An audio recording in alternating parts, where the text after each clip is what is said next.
Surgical strike से लेकर air strike तक सीमा पार बैठे आतंकवादियों के जेहन में अब तक जिंदा हैं। पहलगाम में दहशतगर्दी फैलाकर पाकिस्तान में बैठे आतंकवादियों ने अपने लिए जहन्नुम की टिकट कंफर्म कर दी है। अब की बार आतंकवादियों पर स्ट्राइक फाइनल होने वाली है, क्योंकि भारत की खुफिया एजेंसियों को आतंकवादियों के ठिकानों और लॉन्च पैड का पता चला है। भेलपुरी खाली गुजराती साइड में था, एक इंसान है उसने उसको गोली मार दी। 22 अप्रैल को पहलगाम में आतंकियों ने जो नरसंहार किया, उसके इंतकाम का वक्त करीब है। धर्म की शिनाख्त कर गोली मारने की जहां ट्रेनिंग हुई, उन ठिकानों का पता लग चुका है। जिस टेरर रूट से दहशतगर्द पहलगाम को दहलाने पहुंचे थे, उसकी पड़ताल हो चुकी है। आतंकी सरगना हाफिज सईद हो या फिर मसूद अजहर या फिर दहशतगर्दों का आका सईद, भारत को दहलाने की साजिश करने वाले इन दहशतगर्दों की आतंकी फैक्ट्री तबाह होने वाली है और इनको जहन्नुम पहुंचाने का पूरा इंतजाम कर लिया गया है, ताकि पुलवामा से लेकर पहलगाम की दहशतगर्दी रिपीट न हो। एबीपी न्यूज को मिली एक्सक्लूसिव जानकारी के मुताबिक पाकिस्तानी सेना और पाकिस्तानी खुफिया एजेंसी आईएसआई की सरपरस्ती में चलने वाले टेरर लॉन्च पैड्स का खुलासा हुआ है। भारत में दहशतगर्दी मचाने वाले पाकिस्तान के इन आतंकी कैंप और टेरर लॉन्च पैड्स का एपिसेंटर भी पता चला है। भारतीय खुफिया एजेंसी पीओके में मौजूद टेरर लॉन्च पैड्स को चिन्हित कर चुकी है, जहां पिछले कई सालों से आतंकी घुसपैठ करने से पहले रुकते हैं। जानकारी के मुताबिक पीओके में मौजूद पीर पंजाल रेंज के उत्तर यानी कश्मीर घाटी से सटी एलओसी पर दुधनियाल, अब्दुल बिन मसूद, चेलाबंदी, माच फैक्ट्री, गढ़ी दुप्ता, बाश, अलीआबाद, फॉरवर्ड कठुआ आतंकियों के लॉन्च पैड्स हैं। वहीं पीओके में मौजूद पीर पंजाल रेंज के दक्षिण यानी जम्मू से सटी एलओसी पर रावलकोट, दुग्गी, तातापानी, हजीरा, कोटली, सेंसा, पलनी, निकियाल, पलक मीरपुर, तागोश, कुंड, कोट कोटेरा और कुहरीटा में आतंकियों के लॉन्च पैड का खुलासा हुआ है। पीर पंजाल रेंज जम्मू कश्मीर को जम्मू डिवीजन और कश्मीर घाटी में बांटती है। इसका कुछ हिस्सा पाकिस्तान के गैर कानूनी कब्जे वाले पीओके में भी आता है और यहीं पर पिछले कई दशक से आतंक का ठिकाना बना रहा है। पीर पंजाल रेंज की ये तस्वीरें गूगल अर्थ से ली गई है। हिमालय की ये पर्वतमाला पीओके से हिमाचल प्रदेश तक फैली हुई है।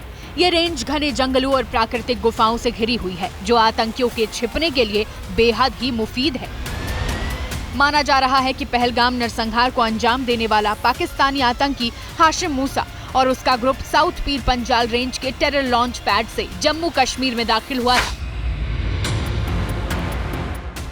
एबीपी न्यूज को मिली एक्सक्लूसिव जानकारी के मुताबिक जैश लश्कर और हिजबुल के लॉन्च पैड्स को एलओसी पर पाकिस्तानी सेना की चौकियों को कवर फायर देती है।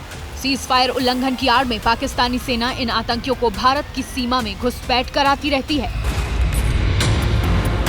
साल 2016 में हुई सर्जिकल स्ट्राइक के दौरान भारतीय सेना के पैरा एसएफ कमांडो ने इनमें से कई लॉन्च पैड पर मौजूद आतंकियों को ढेर किया। फिर से आतंकी इन लॉन्च पैड पर जुटने शुरू हो गए हैं, जिसमें जैश, लश्कर और हिजबुल के आतंकी शामिल हैं।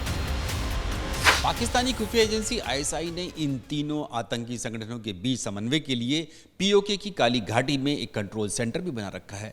इस कंट्रोल सेंटर का इस्तेमाल पाकिस्तानी सेना से संपर्क के लिए भी किया जाता है।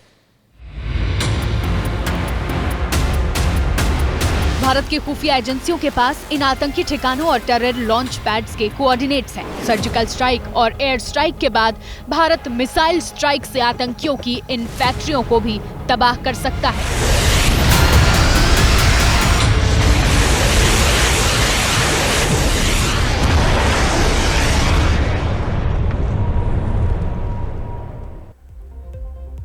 और अब बात पहलगाम के उन गुनहगारों की, जिनकी 12 दिनों से लगातार तलाश हो रही है। ये बात सामने आई है कि वेस्टर्न घाटी में खून की होली खेलने वाले चारों आतंकवादी लगातार भागे भागे फिर रहे हैं। कश्मीर में ही घने जंगलों में छिपे होने की खबर है, जिसमें उनकी मदद कर रही है चीन की तकनीकी और फ्रांस का एक ऐप।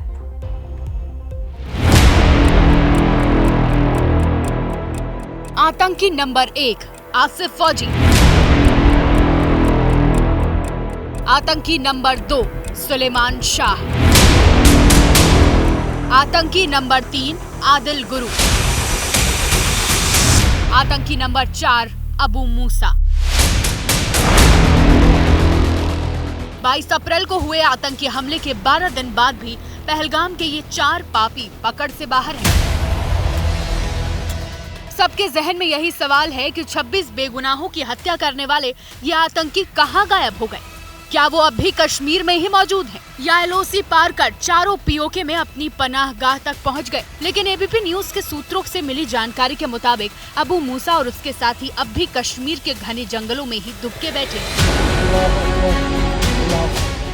चारों आतंकी सेना और खुफिया एजेंसियों से बचने के लिए 22 अप्रैल के बाद से लगातार जंगलों में अपना ठिकाना बदल रहे हैं और इस काम में आतंकियों की मदद कर रहा है एक खास तरीके का नेविगेशन ऐप जिसका नाम है alpine quest. Alpine navigation app का प्रयोग जंगलों में ट्रैकिंग के लिए होता है। फ्रांस का बनाया गया ये ऐप ऑफलाइन मोड में भी काम करता है, जो बिना इंटरनेट और जीपीएस के घने जंगलों में भी रास्ता बताता है। दरअसल किसी भी जगह की लोकेशन और दिशा पता करने के लिए जिस गूगल मैप की आवश्यकता होती है वो इंटरनेट से चलता है, लेकिन ऐसे में सुरक्षा एजेंसियों की नज़र में आने का खतरा रहता है। अल्पाइन क्वेस्ट बिना इंटरनेट के एक्सेस किया जा सकता है।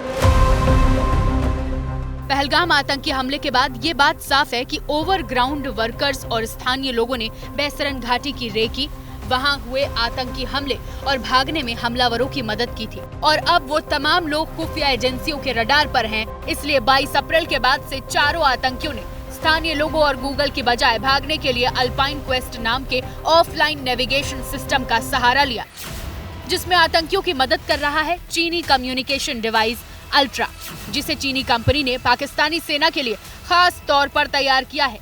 हर एक अल्ट्रा सेट सीमा पार कम्युनिकेशन कंट्रोल सेंटर से लिंक करता है। डेटा एन्क्रिप्टेड होने की बातचीत, मैसेज और डिवाइस तीनों ट्रैक नहीं हो सकते। इसलिए खुफिया एजेंसियों को सरहदी इलाकों में चीन और पाकिस्तान की बनाई तकनीक की इस दीवार के चलते पहलगाम के गुनहगारों तक पहुंचने में देरी हो रही है।